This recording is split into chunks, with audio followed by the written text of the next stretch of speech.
Tu te dis, les 3 meilleurs exercices pour améliorer ta vitesse. Et tabarnak. Là, il t'envoie des sauts, puis des ci, puis des ça, puis là, avec un élastique, puis si la personne a de la misère à se tenir debout sur une jambe, tu sais, ou d'absorber juste un saut. Avec le Perfo Elite Podcast, vous allez passer de la préparation à l'évaluation, au suivi, jusqu'à l'entraînement. Nous allons parler de récupération, de mindset, d'habileté individuelle, de posturologie et de nutrition. Tout ça pour vous faire progresser et performer immédiatement. Rien n'est laissé au hasard. Bienvenue au Perfo Elite Podcast. What's up tout le monde? Bienvenue à l'épisode numéro 26 du Perfo Elite Podcast. Aujourd'hui, je suis encore avec Matt.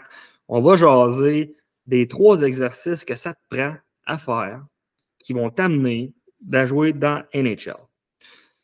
Ben non, c'est pas vrai. Ça existe pas. En fait, ce qu'on va faire aujourd'hui, le podcast, c'est ce que ça va toucher, c'est littéralement à toutes les fois que tu vois ce genre de poses de marde-là, qui sont super bien montées, que c'est super beau, c'est super intéressant, dis-toi qu'en arrière, c'est tout le temps de la crise de bullshit. Oui, c'est 3 exercices probablement qui sont bons, mais c'est pas les 3 exercices, c'est pas les 3 meilleurs, ça n'existe pas parce que c'est un ensemble de absolument tout. Puis là, je te lance la balle, Matt, parce que sinon, je vais me laisser emporter. Puis il faut pas. Mais ouais, toi, quand tu vois ça, qu'est-ce que tu en penses? Qu'est-ce que ça te dit? Puis ça part de moi, cette idée-là, là, c'est que j'ai scrollé Instagram, puis on en va tout le temps passer. En fait, peu importe, le préparateur physique qui se spécialise en hockey va avoir les 3 meilleurs exercices du monde entier pour les joueurs de hockey. Mais comme Phil le dit, là, il n'y a pas 3 exercices parfaits. Il n'y en a pas de 3 meilleurs exercices pour un joueur de hockey. Tu sais, ça ne prend pas en considération où est-ce que tu es rendu, ton âge, tes besoins, tout ça. Fait que, tu sais, c'est super tape à l'œil parce que 97% à peu près des exercices spécifiques meilleurs au monde joueurs de hockey vont être des sauts sur une jambe latéralement. Là. Souvent, on le voit, là, c'est de la plio latérale sur une jambe. C'est régulièrement ça. Mais, écoute, si tu es M13, M15, même M17, M18, si tu n'es pas rendu là, c'est pourri pour toi. Ça va absolument rien faire pour ton développement, sauf peut-être même te nuire, genre, si tu n'es pas rendu là. Comme je disais, c'est super tape à l'œil, super vendeur aussi, parce que ça reste que c'est les 3 meilleurs exercices du monde pour les joueurs de hockey. Style plein de sarcasme. Mais c'est ça, tu sais, les exercices, là, on le dira jamais assez, c'est des outils pour ton développement, puis c'est vraiment de trouver les meilleurs exercices pour toi, les meilleurs outils que tu as besoin en ce moment. Écoute, souvent, ce ne sera pas ces exercices-là. Fait que, c'est ça, là, tu as mis le doigt dessus, tu sais, c'est tape à l'œil, c'est vendeur. Tu sais, qui est-ce qui va pas se dire OK, je vais les faire, tu sais, ou je vais pas les faire. Tu sais, c'est littéralement, c'est du marketing fois 1000. Puis, tu sais, c'est justement, tu l'as mentionné, ça va dépendre énormément de où est-ce que tu es rendu dans ton développement. Puis, tu sais, même pour la même équipe, les 2 joueurs qui jouent sur la même ligne, sur la même pairing de D, peu importe, les 2 goalers, ben, peut-être qu'il y en a un qui a un déséquilibre, puis qui a une bascule de l'épaule, puis que quand il fait son bench, il est déséquilibré, mais il faut que je le fasse pareil, même si ça me fait mal, parce que c'est le meilleur exercice. Tu sais, il faut justement remettre ça un peu plus en perspective, puis de se dire, OK, bien, effectivement, il existe 1001 exercices qui peuvent être autant bons que mauvais. Puis un qui est bon peut être mauvais pour l'autre parce que, justement, ces personnes-là qui shootent bien souvent les 3 meilleurs exercices pour ci, les 3 ci, le meilleur exercice, ben, tu sais, qu'est-ce qui arrive à 99% du temps, n'ont pas le mindset ou la façon de coacher que, OK, derrière, non, effectivement, il y a de la posturologie qui est importante, il y a de la récupération, parce que, tu sais, si t'arrives que tu es éclaté d'un tournoi, puis que tu arrives le mardi dans le gym, puis c'est leg day, OK, back squat, au bout de ça, j'ai aucune énergie, je suis tapé, je suis brûlé, mais il faut donc que je le fasse parce que c'est le meilleur exercice pour le bas de corps. Ben, tu risques très grandement de te blesser probablement, ou tandis que, OK, bon, on aurait peut-être pu faire plus un goblet squat, peu importe, là, de quoi d'adapter que effectivement, ça aurait eu encore plus de gains à ce moment-là dans ton développement, en prenant en compte ta récupération et autres. C'est 100%. Puis souvent, ce que moi je remarque, c'est que c'est encore plus vrai pour ceux, mettons, que je vois, exemple, dans un gym, peu importe, qui vont faire ces 3 exercices meilleurs du monde entier là, parce qu'ils ont vu sur Instagram. C'est souvent les plus jeunes, c'est souvent du M13, c'est du POE qui ont vu parce qu'ils suivent un préparateur physique X, peu importe, qui ont vu ces exercices-là, puis qui les font dans un coin de gym, puis les autres, ils regardent, puis wow, OK, c'est sûr que ta vitesse va augmenter parce que tu fais ça, mais c'est clairement toi qui en as le moins de besoin parce que, tu sais, tantôt, Phil parlait genre de goblet squat, là. Chaque pattern de mouvement, chaque mouvement que tu vas faire a 100 progressions là, que tu dois faire ou passer par là. Tu sais, si tu peux pas faire un... Tu sais, si tu peux pas faire un goblet squat, tu peux pas faire un back squat. Si tu peux pas faire de back squat, ben tu peux pas faire de plio sur une jambe, ça fait aucun sens. Fait que, tu sais, t'as comme toute une chaîne de progression qui ne parle pas dans ces 3 meilleurs exercices du monde entier là. Fait que, tu sais, ça, c'est à prendre en considération vraiment beaucoup, là.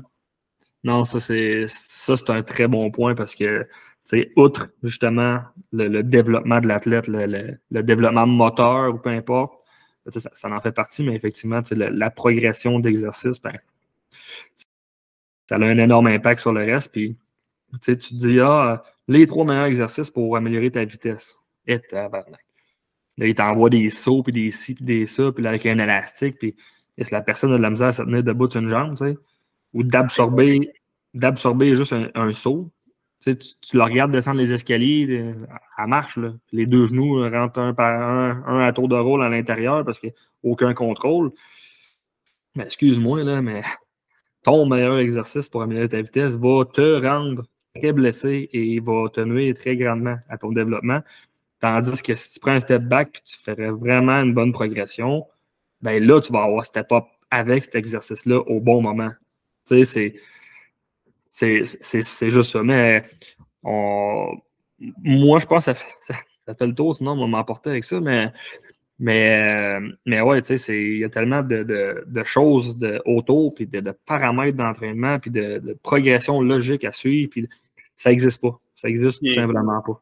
Pour donner un exemple concret de tout ça, puis c'est derrière ce que tu dis, Phil. Tu sais, je me souviens, cet été, on voyait beaucoup, on voyait du Connor Bedard sur Instagram partout pendant ses entraînements. C'est bien correct, là, c'est super cool d'avoir râlé. Mais moi, je me souviens, on faisait des entraînements cet été, puis il y a un jeune qui est arrivé, puis il avait vu Connor Bedard faire une planche. Dans le fond, c'est comme main et jambe opposées au sol. Il faisait un row avec son autre main, puis sa jambe opposée était en l'air. Tu sais, super bon exercice de corps, de coordination, tout le kit. Mais, fuck man, t'es pas Connor Bedard. T'as 13, 14, 15 ans. Tu sais, est-ce que tu peux me faire une planche sans rien d'autre? Si la réponse c'est oui, fine, lève un pied. Mais t'es pas rendu à faire du row sur une jambe puis sur un bras. Là, elle est là la distinction. Ce que Connor Bedard a fait, c'est hyper bon pour lui à ce moment-là parce qu'il est rendu là dans son développement. Mais toi, t'es pas rendu là, donc l'exercice est pas bon pour toi, parce que tu n'es pas rendu là. Fait que, ça revient tout le temps au fait de skipper des étapes, Genre, assure-toi de faire des progressions que tu es rendu, puis quand tu vas être rendu à l'étape que Connor Bedard y est, ben, tu vas pouvoir faire ce qu'il fait, puis là, ça va être des bons gains, parce que tes 3 meilleurs exercices que tu vois, tes 3 meilleurs exercices du monde entier, excusez, que tu vois sur Instagram, ben, théoriquement, oui, c'est des bons exercices. C'est juste que tantôt, comme Phil disait, tu peux avoir un paquet de facteurs qui vont rentrer en ligne de compte, qui vont faire en sorte que pour toi, ça ne marche pas. Là, des problèmes posturaux, des balances structurelles, tout comme ça, juste au niveau moteur que tu n'es pas rendu là. Fait que, théoriquement, oui, ça fait bien du sens comme exercice. Oui, théoriquement, c'est un super exercice joueur de hockey, mais pour toi, c'est peut-être pas bon pantoute. Là. Fait que, puis là, on rit un peu, mettons, des 3 meilleurs exercices du monde entier pour joueurs de hockey, pour développer ta vitesse. Mais tu sais, c'est quoi, genre, des c'est parce qu'il faut tellement que tu gardes ça, c'est plate, là, puis c'est tellement ça, c'est pas vendeur sur Instagram, là, mais plus c'est simple, plus ça fonctionne pour toi. Là. Fait que tu sais, tous des mouvements, des patterns de squat, des patterns de hinge, des mouvements de hanche, des patterns, du overhead press, du bench press, des push-ups, c'est plate, là, c'est pas... Ça ne donnera pas beaucoup de likes sur Instagram, mais c'est ça qui va t'apporter le plus de gains en ce moment. Là. Non, effectivement, puis tu sais, ça, c'est des bons points, honnêtement, mais moi, je pensais que la planche à un bras avec le row, c'était le seul exercice qui te permettait d'être drafté first overall. Moi, je pensais que c'était ça. Ça doit être ça. Je pense que c'est pour ça que Slavkovski, il a réussi à le faire la semaine avant le draft. C'est ça qu'il a eu il a décroché le premier rang. C'est ça, exactement. Puis c'est pour ça que, tu sais, Bedard l'a fait avant, donc ça veut dire que là, il y a plus de points que Slav pour le moins de nombre de matchs joués. Ça fait du sens. Ça fait très du sens. Ça fait du sens. Ouais. Non, c'est vendu. Fait que la morale de l'histoire, c'est faites ces exercices-là, puis vous allez être drafté first overall. C'est assuré. C'est facile de même. Non.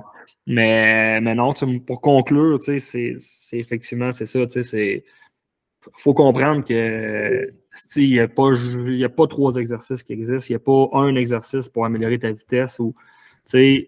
Bien souvent, ce n'est pas des mauvais exercices, mais c'est parce que à 99% du temps, tu n'es pas rendu là ou il n'est pas pour toi en ce moment. Fait que ces postes-là, puis on en a toutes déjà fait, mais dites-vous que c'est purement stratégie, tape à l'œil, marketing, puis qu'il y a tellement plus que juste ça. Donc, soit vous courez pour vous unfollow quand vous voyez ça, ou vous êtes assez mature pour dire que, OK, non, faut comprendre qu'il y a d'autres choses, puis je suis peut-être pas rendu là, mais quel autre exercice que je peux faire à la place pour me rendre là? Ben là, c'est à vous de venir poser vos questions, par exemple. Ça va nous faire plaisir de vous aider, mais soit ça ou de parler à votre préparateur physique. Hey, moi, j'aimerais ça faire tel genre de truc un jour. Est-ce que ça, c'est bon? Puis challengez-le, littéralement. Puis c'est là que vous allez voir s'il est compétent ou non aussi. Mais si vous lui montrez une vidéo que hey, j'ai vu ça sur Instagram, OK, on va te le mettre. Là posez-vous des questions sur ça aussi. Mais ouais, fait que je pense que ça conclut quand même bien le podcast d'aujourd'hui, donc l'épisode 26, mais soyez juste alerte à ça, que ça ne veut pas nécessairement dire que ça va vous aider, puis à la limite, ça peut vous nuire, littéralement. Donc, soyez sages, gentils, et assurez-vous de regarder les bonnes choses sur les réseaux sociaux. Au moins, soyez alerte justement à ça. Donc, sur ça, je vous souhaite une bonne fin de semaine, bonne semaine avant la fin de semaine, idéalement. Mais bon match en fin de semaine, si jamais il y en a. Je pense que les tournois aussi, ça commence à reprendre. Donc sur ça, on se dit à la semaine prochaine. Ça a fini mal en tabarnak. C'est bon. Parler des tournois, c'est un bon flash.